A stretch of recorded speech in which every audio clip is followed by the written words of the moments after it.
Now that we have logically placed the components, what we would do is we would start routing the various different wires. So for that, let us take a particular wire that we want to route, let's say from this point to this point. So for that, we would have to choose the wire view, which is this one. And once we do that, we click on one of the wires here and then connect myself to the other wire over here.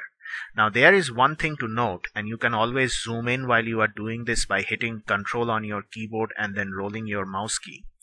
Now the thing that you have to remember is that these wires will always bend at 45 degrees. There should be no 90-degree bends in your circuit, because 90-degree bends causes problems while manufacturing, so there should never be 90-degree bends in your circuit.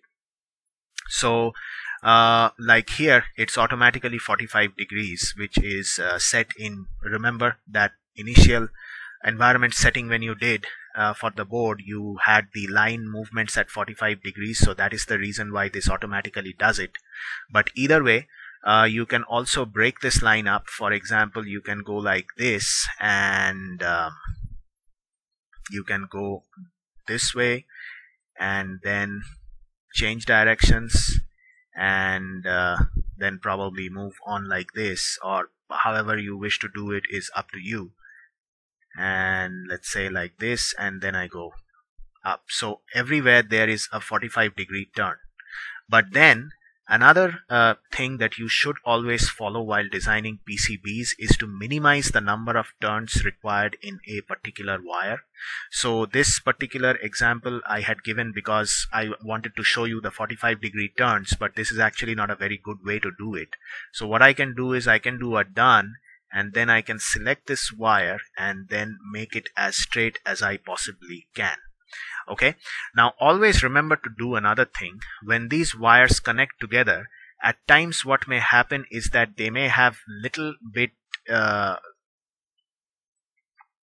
bends in them which you won't be able to see normally. So in that case, zoom in as much as you can to see that. So this is okay, then this is okay, then this right here is also okay.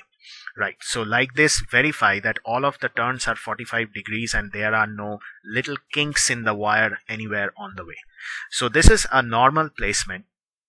Another one that I want to show you guys is the power line routing. So the power line routing is something that you have to keep in mind, and that is done a little bit differently. Now when I zoom in, I see that there is a crisscross of wires here. So what I can always do is I can select this particular component here, and then I can spin it, as in the sense that I can rotate it, so that now I don't have those wires overlapping. This comes in straight.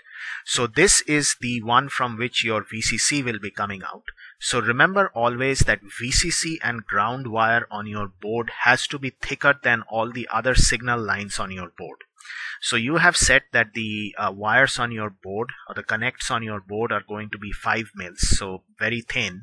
So for your power lines, choose at least about like choose a wire that would be at least 20-25 mils wide. So in that case, it converted into millimeter, it would be what? So 15 is the minimum that you have to do.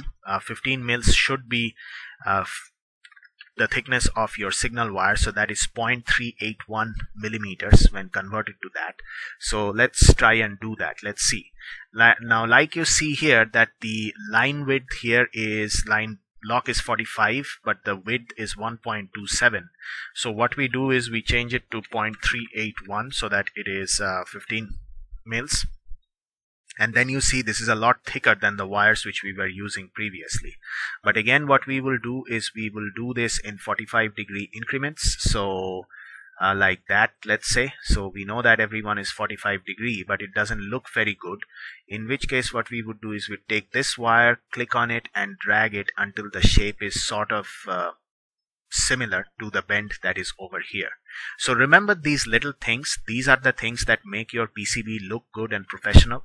So two different things. Every line bends should be at 45-degree angles. There should be no 90-degree angles on your PCB.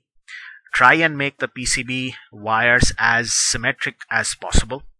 The power line wires, that is VCC and ground wires, will have to be thicker than the other trace wires, and the thickness has to be at least 15 mils for both VCC and ground.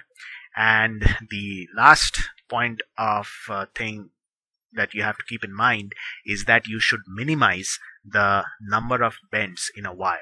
So straight wire is the best. If you have to bend at 45 degrees, but try and lay out your circuit in a way so that you minimize the number of bends on a wire. Okay, so that is about it for the wiring and the tracing.